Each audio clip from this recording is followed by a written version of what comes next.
Hello दोस्तों, कैसे हैं आप। उम्मीद करता हूँ अच्छे होंगे। दोस्तों, जैसा आपको पता है, लास्ट वीडियो में मैंने आपको बताया था कि मैं हूँ पूरे यूरोप के टूर पे, जहाँ पे घूमना भी है, साथ साथ में काम भी करना है। तो चलिए अभी बात करते हैं। अभी करंटली एक और वैकेंसी एडअप हुई है हमारे, जो कि है शेंगन के लिए। शेंगन है 28-29 कंट्रियों का समूह, ग्रुप।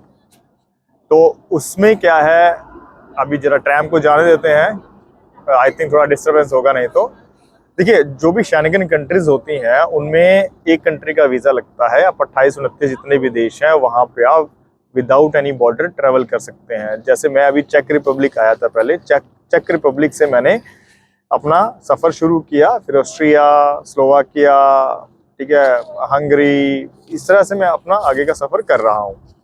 तो अभी बात करते हैं अभी रोमेनिया के लिए एक और नई वैकेंसी आई है। ये है, जैसे आप सोच लीजिए जिस फैक्ट्री में फूड प्रोडक्ट बनते हैं, मिल्क से रिलेटेड फूड प्रोडक्ट बनते हैं, ठीक है, तो वो कुछ भी हो सकता है। तो उसमें हमें जनरल वर्कर चाहिए। ये है रोमेनिया के लिए, और रोमेनिया भी जो है शेंगन का पार्ट बन चुका है। रोमेनिया एंड बुल्गारिया दोनों इसी साल एडप्ट हुए हैं। तो कोई अगर आपको ये कहता है कि शेंगन में नहीं है, तो आप मत सुनिए, गूगल पे सर्च करिए, वहाँ पे देखिए, आपको सारी डिटेल जानकारी वहाँ मिल जाएगी। चलिए अभी बात करते हैं कौन कौन सी कैटेगरी है। देखिए, जो भी फूड प्रोडक्शन में जो भी मशीनरी यूज होती हैं, ठीक है, एक तो उन मशीनरी के मैकेनिक्स चाहिए। और जब अगर आपने कभी किसी भी प्रोडक्शन लाइन में काम किया है, तो जो भी मशीनें यूज होती हैं उसके मैकेनिक्स चाहिए, पहली कैटेगरी। दूसरी कैटेगरी जनरल वर्कर चाहिए, जो कि बाकी जनरल वर्क वहाँ पे करना है, वो चाहिए। ये है रोमेनिया के लिए।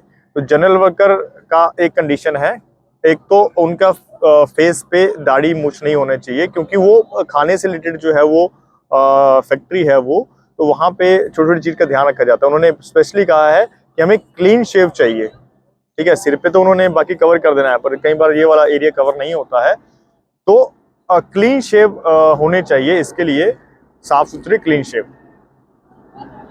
10th पास हो बहुत अच्छी बात है, नहीं है बट इंग्लिश अच्छी होनी चाहिए। अच्छी इन द सेंस कि इंग्लिश में ही वहाँ पे कन्वर्सेशन आप कर पाओगे, क्योंकि लोकल जो लैंग्वेज है वो उनकी अलग होती है।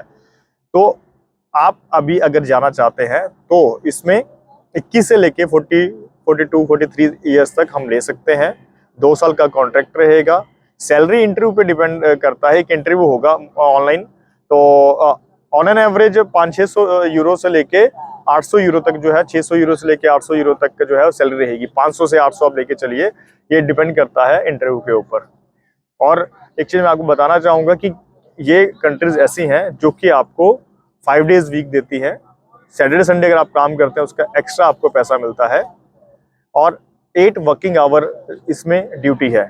तो जो ओवर टाइम लगता है वो उसके बाद काउंट होता है। अगर जो भी आपका ओवर टाइम लगेगा as per the labour law आपको मिलेगा वो, ठीक है।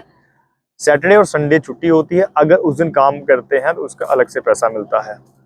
रहना, खाना। खाना में कई बार क्या होता है, कंपनी आपको कुछ अलाउंस देती है, जैसे सपोज 100 यूरो दे दिया, 80 यूरो दे, जो भी अलाउंस होगा वो डिस्कस हो जाएगा इंटरव्यू के टाइम। तो जितना भी अलाउंस आपको देती है उसके बाद आप अपना राशन लेके खुद बना सकते हैं, और वो मेरे हिसाब से बेटर है, क्योंकि अगर आप उनके बना हुआ खाना खाओगे तो थोड़ा सा आपके लिए मुश्किल हो सकता है। तो ये चीज़ है। बाकी आपको क्या लगता है, अगर आपकी ये कैटेगरी है तो आप हमारे ऑफिस के दिए नंबर पर कॉन्टैक्ट कीजिएगा। बाकी जानकारी आपको वहाँ पे दे दी जाएगी। और शेंगन के जितनी भी कंट्रीज हैं, वीज़ा का प्रोसेस ऑलमोस्ट 4 to 6 मंथ है। ये चीज़ समझ के चलिएगा, क्योंकि इससे पहले जो है वीज़ा नहीं आता है। सबसे बड़ी प्रॉब्लम कहाँ पर है, सबसे बड़ी प्रॉब्लम है जो अपॉइंटमेंट्स नहीं मिलती है एम्बेसीज में। यहाँ की मिनिस्ट्री, रोमानिया की मिनिस्ट्री में भी वही प्रॉब्लम है। जो रोमानिया में डॉक्यूमेंट सबमिट होते हैं उनमें भी 1.5-2 महीने की वेटिंग होती है। और जो इंडिया में सबमिट होता है, जब यहाँ से अप्रूवल आ जाता है, जब इंडिया में जो डॉक्यूमेंट सबमिट होते हैं उसमें भी लगभग आप लेके चलिए 2 से 3 महीने का ऑन एन एवरेज जो है वेटिंग पीरियड मिलता है। उसके बाद एम्बेसी में जाके एप्लीकेंट जाता है, पासपोर्ट सबमिट करता है, उससे क्वेश्चन पूछे जाते हैं कि आप क्यों जा रहे हो, कहाँ जा रहे हो, किस काम के लिए जा रहे हो, वो चीज़ आपको पता होनी चाहिए, ठीक है। तो ये था आज का वीडियो, मिलते हैं नेक्स्ट वीडियो में।